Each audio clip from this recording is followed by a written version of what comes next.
Welcome back in. Appreciate all of you hanging out with us as we roll through the Tuesday edition of the program. Congrats to the Baylor Bears as they hoist their first ever NCAA tournament championship trophy.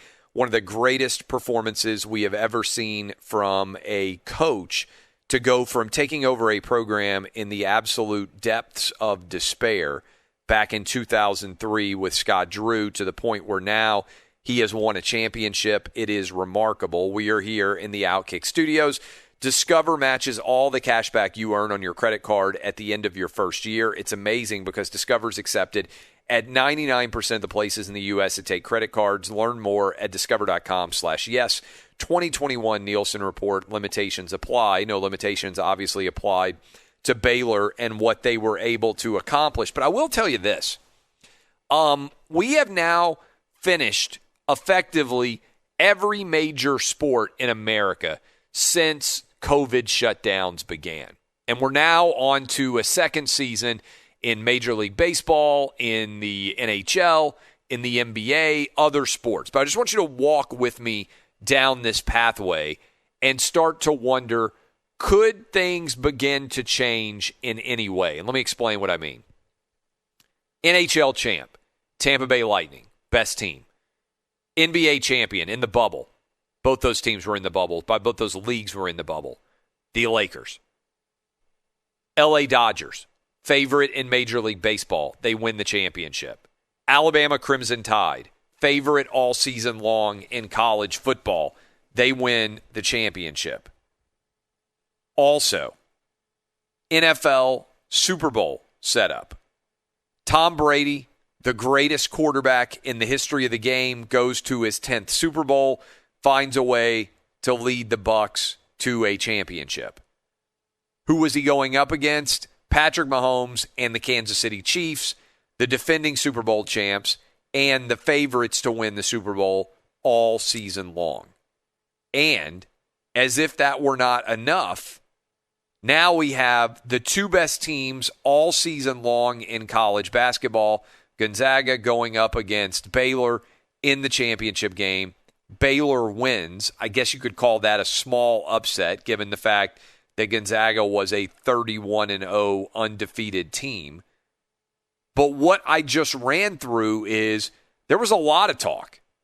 And I probably said it back in May and June when there were no sports going on and we were doing 3 hours every day. Certainly in April, we were hoping we were going to have sports back. I probably said, hey, maybe COVID is going to disrupt the overall championship picture, and we could end up with a lot of teams that are non-traditional champs that make a run and win a championship.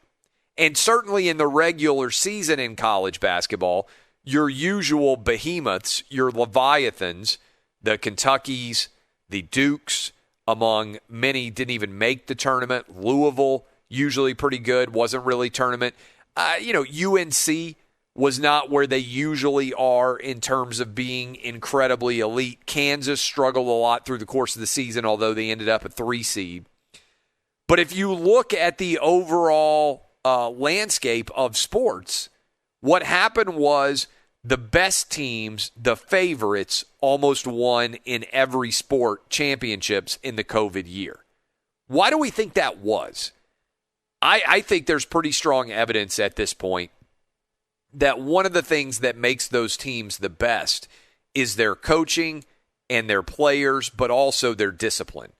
The ability of really great players and coaches to get teams to focus not only on playing their sport, but on being disciplined enough to stay healthy so that you didn't have a ton of players out there that were suddenly unable to be able to play. Now, certainly Baylor had an outbreak with COVID that may well have led to 2 of their losses, and if the COVID year hadn't existed at all, maybe Scott Drew's Baylor team would have been undefeated going up against an undefeated Gonzaga team as well, because I certainly think if you go back and look at the 2 games that Baylor lost, I think they would argue there's no way we had any business losing those games.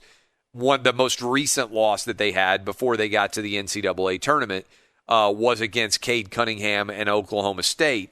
And I think certainly if we got Scott Drew on, and by the way, I think there's a good chance Scott Drew, Baylor's coach, will come on with us in the next couple of days to talk about this championship and the trajectory he had to follow from taking over a fundamentally broken program that was reeling from NCAA scandal when some people said, hey, this program deserves to get the death penalty because they were legitimately connected to covering up a murder.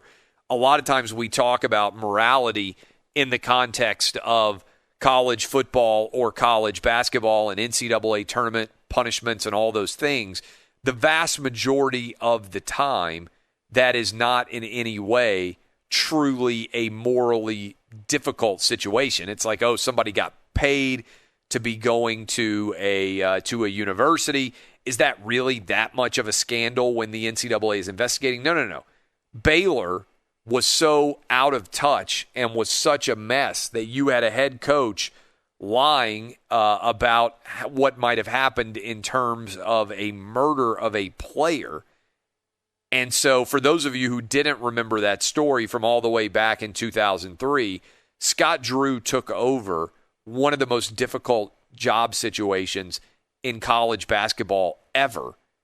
And as I said, the first 4 years finished 11th or 12th in the Big 12. That is last or next to last every year. Took a lot of beatings. Took him 7 years to get a win in the NCAA tournament and really start to make a statement about where he had this program. And it's really very remarkable to even think about that he was able to accomplish this. I also want to reiterate again, I know it's trendy to rip the NCAA, but they managed to finish the college football season and the college basketball season, the two seasons that get the most attention, also the women's college basketball season. They managed to do that without serious health issues for either players or coaches, which is a tremendous accomplishment, and only one men's tournament game missed, the VCU against Oregon game. Props to Indianapolis and everybody affiliated with the NCAA for making that happen.